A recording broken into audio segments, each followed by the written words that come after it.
खिल्ली उड़ाने वाली ननद। आकांक्षा की शादी किशनगढ़ नाम के गांव में धीरज के साथ हुई। घर में आकांक्षा के सास, ससुर और एक ननद थी जिसका नाम था रुचि। वैसे तो घर में सब मिलजुल कर ही रहते थे, पर रुचि का स्वभाव थोड़ा अलग था। वो किसी भी व्यक्ति की कमियों की खिल्ली उड़ाती थी। एक दिन आकांक्षा और धीरज बाहर घूमने जा रहे थे। आकांक्षा ने बहुत ही अच्छी सी साड़ी पहनी थी। अरे वाह बहू, तू तो इस साड़ी में बहुत सुंदर लग रही है। थैंक यू मम्मी जी। तभी रुचि वहां आ जाती है। रुचि आकांक्षा को देखती है तो उसे उसकी साड़ी बिल्कुल भी पसंद नहीं आती। आय हाय भाभी, ये कैसे साड़ी पहनकर जा रही हो आप? बिल्कुल भी अच्छी नहीं लग रही।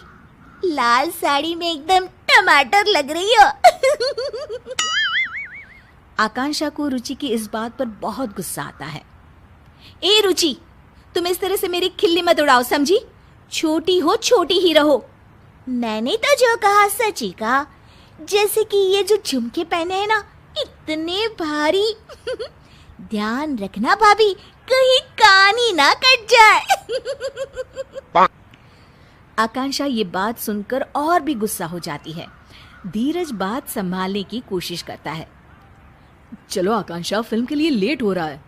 मुझे नहीं जाना कोई फिल्म देखने। आकांक्षा नाराज होकर अपने कमरे में चली जाती है। उसके जाने के बाद सब रुचि को डांटते हैं। रुचि, तुम्हें बिल्कुल भी तमीज नहीं है कि किससे क्या बात करनी चाहिए। बस हर किसी का मजाक उड़ाती रहती हो। मैंने क्या कहा भैया? मुझे तो सच में भाभी के कपड़ों पर हंसी आई।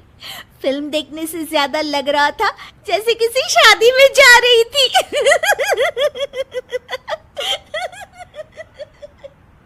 रुचि हंसते हंसते अपने कमरे में चली जाती है।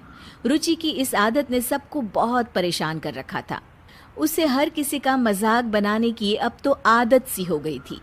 एक दिन आकांक्षा और उसकी सास टीवी पर अपना मनपसंद कार्यक्रम देख रहे थे। तभी वहां रुचि आ जाती है। क्या आप दोनों बेकार के सास बहू के सीरियल्स देखती रहती हो? कुछ समझदारी वाले भी सीरियल्स देख लिया करो ना। हमारी मर्जी है, हम कुछ भी देखें, तुम्हें उससे क्या? भाभी, सच क्यों नहीं कहती कि इन सीरियल्स के अलावा कुछ देखने का आप लोगों के पास दिमाग ही नहीं है? रुचि हंसने लग जाती है और इतना कहकर वो वहां से चली जाती है। रुचि भी ना कभी कभी तो हद ही करती है। पता नहीं अपने आप को क्या समझती है। कोई बात नहीं मम्मी जी, कल इसकी सहेलियां आ रही है ना, उनके सामने ये बहुत समझदार बनती है। अच्छा सबक सिखाएंगी इसको। तुम सही कह रही हो बहू, सबक तो इसे सिखाना ही होगा। अगले दिन रुचि की कॉलेज की सहेलियां उसके घर आती है। उनके सामने रुचि बहुत ही अच्छे तरीके से बर्ताव कर रही होती है। मैंने प्रेमचंद की नॉवेल पढ़े हैं। कोमल, गरीबी के ऊपर उन्होंने काफी अच्छी कहानियां लिखी है। तुम्हें तो साहित्य कला की काफी जानकारी है रुचि। कल हमारे कॉलेज में साहित्य पर एक वर्कशॉप होने वाला है, तुम चलोगी ना? बिल्कुल चलूंगी कोमल। अरे राधिका, तुम तो कुछ ले ही नहीं रही हो। रुको, मैं तुम्हारे लिए कोल्ड ड्रिंक लेकर आती हूँ। अरे नहीं, मैं खुद ले लूंगी। अरे मैं ले आती हूँ ना, तुम यहीं रुको। रुचि को अपनी सहेलियों से इतने अच्छे से बातें करते देख आकांक्षा अपनी सास से कहती है, ये देखिए मम्मी जी, अपनी सहेलियों के साथ कितना अच्छा बर्ताव करती है। हाँ, बस अपने घर वालों को ही कुछ नहीं समझती। तभी आकांक्षा को एक तरकीब सूझती है। मुझे एक तरकीब सूझी है मम्मी जी, चलो इसको अभी सबक सिखाते हैं। अच्छा, चल चल बहू। आकांक्षा सबके लिए नाश्ता लगा रही होती है और जानबूझकर हर चीज को मिला देती है। कोल्ड ड्रिंक को कप में डाल देती है। तभी वहां रुचि आती है और रुचि खाने का ऐसा इंतजाम देखकर गुस्सा हो जाती है। अरे भाभी, आप भी ना एकदम गवार की गवार हो। कोल्ड ड्रिंक कप में कौन परोसता है? ओह, मैं अभी ठीक कर देती हूँ रुचि। और ये समोसे और चटनी एक साथ क्यों मिला दिया आपने? कितनी पढ़ाई की है आपने भाभी? रुचि की सहेलियां रुचि को ऐसे बातें करते देख दंग रह जाती है। अरे रुचि, ये क्या तरीका हुआ अपनी भाभी से बात करने का? रुचि अब आकांक्षा का मजाक उड़ाने लग जाती है। ये देखो, ये कोल्ड ड्रिंक चाय के कप में लेकर आई है। रुचि की सहेलियों को इस बात पर बिल्कुल हंसी नहीं आती। रुचि, हम तुम्हें बहुत अच्छी लड़की समझते थे, पर तुम ऐसी होगी हमने तो कभी सोचा भी नहीं था।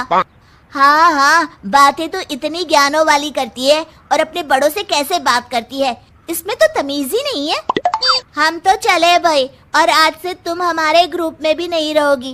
पहले लोगों से बात करने का ढंग सीख लो, फिर कुछ और सीखना। अरे अरे, आप लोग तो सीरियस हो गए, मैं तो मजाक ही कर रही थी। हर किसी का मजाक उड़ाना अच्छी बात नहीं है रुचि। रुचि के दोस्त बिना कुछ खाए पिए वहां से चले जाते हैं और रुचि को अपने बुरे बर्ताव का परिणाम आज भुगतना पड़ता है। आकांक्षा और उसकी सास एक दूसरे की तरफ देखकर मुस्कुराते हैं और खुश हो जाते हैं। उस घटना के बाद रुचि सबसे अच्छे से पेश आती थी और उसने सबका मजाक उड़ाना भी छोड़ दिया।